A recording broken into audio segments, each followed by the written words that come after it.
జ్ఞాన్ ప్రతిష్టాన్ సంస్థ ఆధ్వర్యంలో ఏర్పాటు చేసిన విజ్ఞాన సదస్సుకు కోమటిరెడ్డి రాజగోపాల్ రెడ్డి హాజరయ్యారు.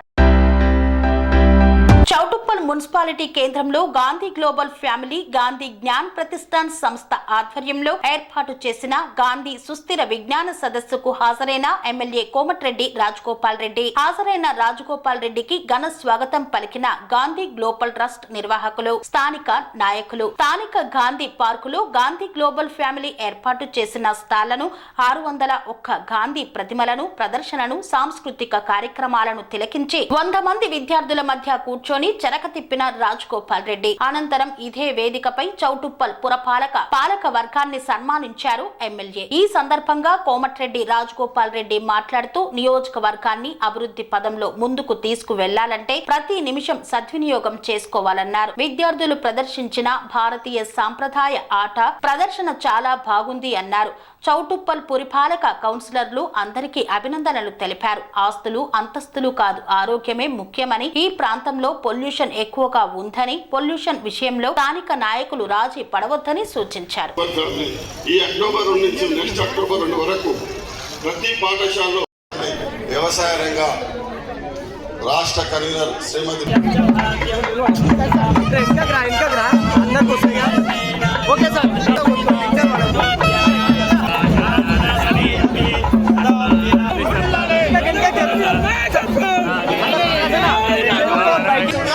మీ స్థానాల్లో కూర్చోండి. దయచేసి ఎమ్మెల్యే గారిని ఇబ్బంది పెట్టద్దు.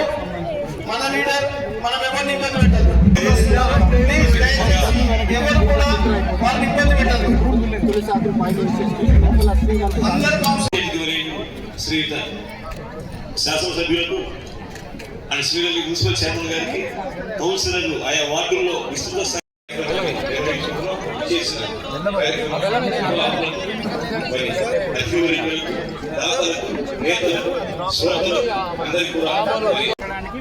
గాంధీ భావజాలం మీద ఒక నమ్మకంతో, ఒక విశ్వాసంతో ఆ చిన్నారులందరూ తయారు చేసి ఉదయాన్ని పంపించారు.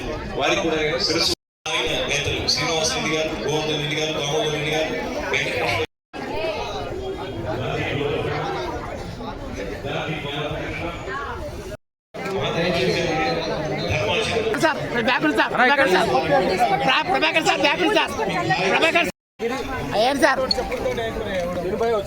Okay sir.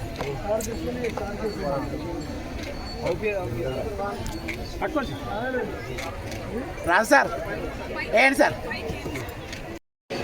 మరి పవిత్రమైన మహాత్ముడి దివ్య జలంలో మందార మకరంద మాధుర్య రసవంతమైన పుష్పమాలతో గౌరవ శాసనసభ్యులు పుష్పవర్షంతో వారి శాంతి అహింసల్ని ముందుకు తీసుకుపోతున్నారు.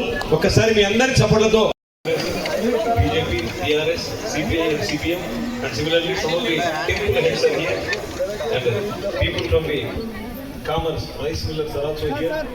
I congratulate everybody for being here. जिनका नाम कुछ अन्य सर आने नुकसान है మీ అందరూ చేస్తునే చేస్తున్నారు ప్లీజ్ जरा उन्हें मुन्ना बैठता है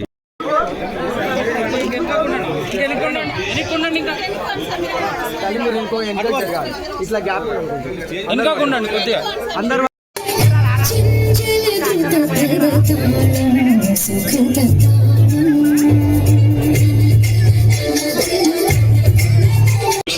ఈ ప్రాంత అభివృద్ధికి ఆగ్రహం కృషి చేస్తున్న నేత రాజు గారు, మీ అందరికీ సపోర్ట్ ఇస్తున్నది. ఈ సభ సవినయంగా మరి స్వీకరించవలసిగా కోరుతున్నా. గ్రామ స్వరాజ్యం, మహాత్మా గాంధీ అంటే సత్యం, మహాత్మా గాంధీ గారు అంటే అహింస.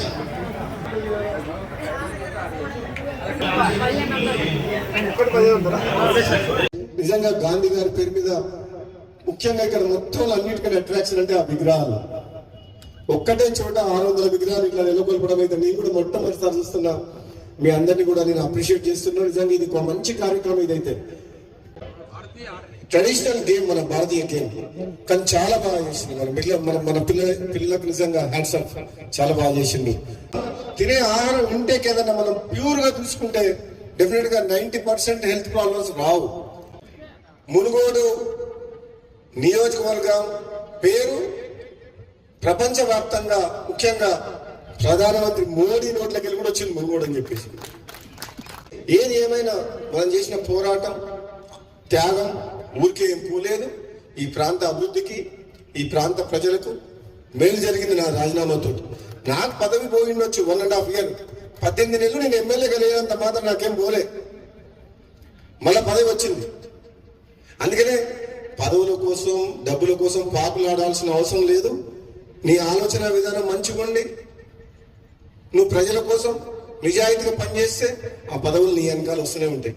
నువ్వు వాటి వెనకాల పోవాల్సిన అవసరం లేదు. డబ్బుల కోసం పదవుల కోసం అవి ఆటోమేటిక్ వస్తాయి. ఏ విధంగా ఈ సమస్యల్ని మనం తీర్చాలి, ఈ నియోజకవర్గ ప్రజలకు కష్టాలు పోవాలి, ఈ ప్రాంతంలో ఉన్న పేదవాళ్ళకు ప్రభుత్వం సంక్షేమ పథకాలతో పాటు ఈ అభివృద్ధిని ఏ విధంగా మనం చేయాలని ఒక ఏకైక లక్ష్యంతో నేను ముందుకు పోతున్నా. నాకు ఈ రాజకీయాలు కనబడతలేవు, రాజకీయాలు అర్థమైతలేవు. మనకే అవకాశం వచ్చినా సరే ఈ ప్రభుత్వం తరఫు నుంచి వీలైనంత వరకు నిధులు తీసుకొచ్చి ఈ మునుగోడు నియోజకవర్గాన్ని అభివృద్ధి చేయాలని ఒకటే కనబడుతుంది. అర్జునుడికి చేప కన్ను ఏదైతే ఒకటే ఆలోచనతోటి ఫోకస్ తోటి దాన్ని కొడతాడో అదేవిధంగా నాకు మునుగోడు నియోజక ప్రజల యొక్క అభివృద్ధి ఒకటే నాకు లక్ష్యం కనబడుతుంది. అదే టార్గెట్ తోటి పనిచేస్తుంది. మళ్ళీ పార్టీ మారి ఎల్బీ నగర్కి వెళ్ళి పోటీ చేస్తే మంత్రి పదవి ఇస్తామన్నారు హైదరాబాద్ కోటలో. నాకు మంత్రి పదవి ముఖ్యం కాదు, నా మునుగోడు ప్రజలే ముఖ్యం. మీరు ఏది ఇచ్చినా ఏది చెప్పినా మళ్ళీ మునుగోడు నుంచే చేస్తా అని చెప్పి మంత్రి కావాలనుకుంటే నేను ఎల్బీ నగర్ చేస్తే గెలిచి మంత్రి అయ్యేటువంటి సంవత్సరం కింద. అది కాదు ఇంపార్టెంట్. ప్రజలతో అనుబంధం ఏర్పడ్డది, వాళ్ళకి ఎంతో నమ్మకం ఏర్పడ్డది. నాకు గతంలో కూడా 2018లో అతిరథ మహారథులు కాంగ్రెస్ పార్టీ నుంచి ఓడిపోతే కూడా మునుగోడు గడ్డ ప్రజలు నన్ను గెలిపించింది. వాళ్ళకి ఇచ్చిన హామీలు నెరవేర్చలేదు, ఆనాటి ప్రభుత్వం లేదు. రాజీనామా చేసి పోరాటం చేసిన మళ్ళీ అదే గడ్డ ప్రజల మీద తోటి వాళ్ళ ఆశీర్వాదం గెలిచి వాళ్ళ కష్టసుఖాల్లో పాలు పంచుకోవడమే నా ఏకైక లక్ష్యం, ధ్యేయం అని చెప్పేసి మళ్ళీ ఇక్కడికి వెళ్ళి పోటీ చేస్తే ప్రజలు ఈసారి దానికంటే డబల్ మెజారిటీతో గెలిపించి పంపించారు. అందుకనే వాళ్ళ రుణం తీర్చుకోవాలంటే ఎన్ని గంటలు పనిచేసినా ఎంత పనిచేసినా తక్కువే. అందుకనే సోదరులారా, నేను మీ అందరికి కూడా నేను రిక్వెస్ట్ చేస్తున్నా, పిలుపునిస్తున్నా. మీరందరూ కూడా మీ ప్రాంతాన్ని ప్రజల కష్టాల్ని మీ స్థాయిలో మీరు తీర్చడమే కాక ఏ కష్టం ఉన్నా, ఏ ఆపద ఉన్నా, ఏ బాధ ఉన్నా, ఏ అభివృద్ధి కార్యక్రమమైనా నా దృష్టికి తీసుకురండి. మనం కలిసికట్టుగా ఒక టీంగా ఈ మునుగోడు నియోజకవర్గాన్ని 119 నియోజకవర్గాల్లో నెంబర్ 1గా చేయడమే లక్ష్యం. ఈ రోజు తెలంగాణ రాష్ట్రంలో ఎక్కడ కూడా బెల్ట్ షాపులు బంద్ కాలే, మన దగ్గర బంద్ అయినాయి. వెంకట రాజు చెప్పినట్టు 119 నియోజకవర్గాల్లో పోలీస్ ఇంటెలిజెన్స్ రిపోర్ట్ ఇచ్చింది. తక్కువ క్రైమ్ రేట్ ఎక్కడ ఉందంటే మునుగోడులో ఉంది. ఇప్పుడు మన మహాత్మా గాంధీజీ బాబూజీ కళ్ళు కన్నా మన దేశంలో మునుగోడులో అహింస క్రైమ్ రేట్. మనం కొన్ని రోజుల తర్వాత మునుగోడు నియోజకవర్గంలో పోలీస్ స్టేషన్ పోవాల్సిన అవసరం లేదు, కేసు పెట్టాల్సిన అవసరం లేదు, కక్ష తీసుకులేదు, ఇటువంటి లేదు మన మునుగోడులో. అప్పటికి నాకు రోజు ఎస్ఐలు, సిఐలు, పోలీసులు, ఎస్పీ చెప్తున్నారు, సార్ మీ మునుగోడులో ఎక్కడ కూడా ప్రశాంత వాతావరణం ఉంది అని అంటున్నారు. అంటే ఎందుకంటే నేను ఎమ్మెల్యేగా ఉన్నా, అవసరం లేదు పోలీసులు. మాకు కావాల్సిన అభివృద్ధి, మాకు కావాల్సిన కేసులు కాదు. మీ ఊరి మీద కక్ష సాధించాలనే లక్ష్యం లేదు. కానీ అవినీతికి, ఆక్రమణలకు, అన్నిటికీ వ్యతిరేకంగా ప్రభుత్వ భూముల జోలికి వచ్చినా సరే పేదలకు అన్యాయం చేసినా సరే అవినీతి పనులను మాత్రం వదిలిపెట్టే ప్రసక్తి లేదు. ఇందులో మాత్రం కాంప్రమైజ్ లేదు. అదే మీకు మున్మూట తెలుస్తూనే ఉంది, వచ్చే ఇన్ఫర్మేషన్ వస్తుందా లేదా? అది ఓన్లీ ట్రైలర్ మాత్రమే, అది ఓన్లీ ట్రైలర్. నెక్స్ట్ 70 mm లో ఉంటుంది సినిమా. ఎందుకంటే ఒక్కటి మాత్రం నిజం, ప్రభుత్వ సొమ్ము ఎవరు కాజేయొద్దు. అది పేదల సొమ్ము, పేదలకు పోవాలి. మనలాంటి వాళ్ళం 10 మందికి సాయం చేయాలి, కానీ అధికారాన్ని అడ్డం పెట్టుకుని ప్రభుత్వ సొమ్ము జోలికి పోవద్దు, పేదల జోలికి పోవద్దు. అది మంచిది కాదు. నేను నమ్మే సిద్ధాంతం అది. కష్టపడి పనిచేయాలి, భార్య పిల్లలు చదువుకున్నందుకు రాజకీయాలు ఉన్నా సరే ఏదో ఒకటి వ్యాపారం ద్వారా చేసుకోవాలి, కానీ అధికారాన్ని అడ్డం పెట్టుకొని ప్రభుత్వ సొమ్ము కానీ పేదల సొమ్ము తీసుకుంటుంటే మాత్రం మంచిది కాదు. అందరం కూడా మనం ఒక టీం, మనమందరం ఒక కుటుంబం లాగా పనిచేయాలని చెప్పి వెంకటరెడ్డి రాజు గారికి, కౌన్సిలర్ అందరు ఇక్కడ ఉన్న అందరికి చెప్తున్నారు, నా సహకారం మీకు ఎప్పుడు ఉంటుంది, ఏ రోజైనా సరే